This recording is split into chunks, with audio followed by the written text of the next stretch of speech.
Perkenalkan, nama saya Akila Jagat Brilian Nasution dari kelas 10-6. Di sini saya akan memberikan penjelasan singkat mengenai siklus litik dan siklus lisogenik.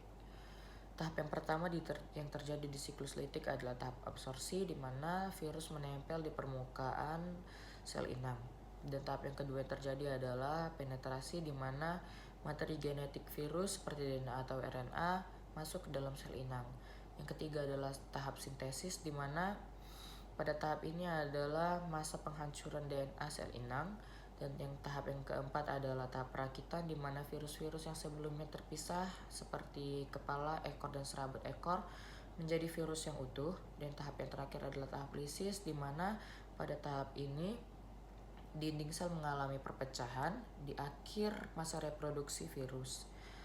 Dan dinding sel yang mengalami perpecahan ini pun diikuti oleh pelepasan virus-virus baru yang akan menginjeksikan DNA-nya kepada sel inang lain. Yang kedua adalah siklus lisogenik, yang dimana tahap yang pertama yang terjadi adalah tahap absorpsi, yang dimana virus menempel di permukaan sel inang.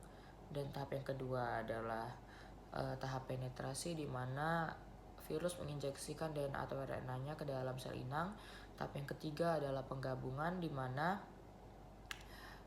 DNA virus dan DNA bakteri bergabung dan membentuk suatu profag.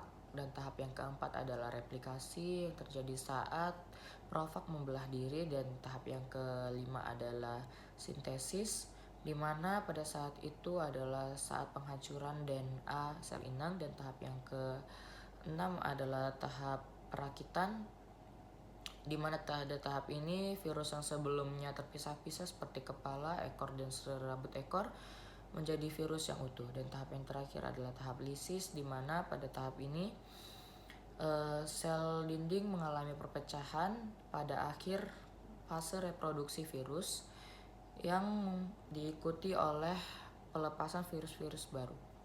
Terima kasih.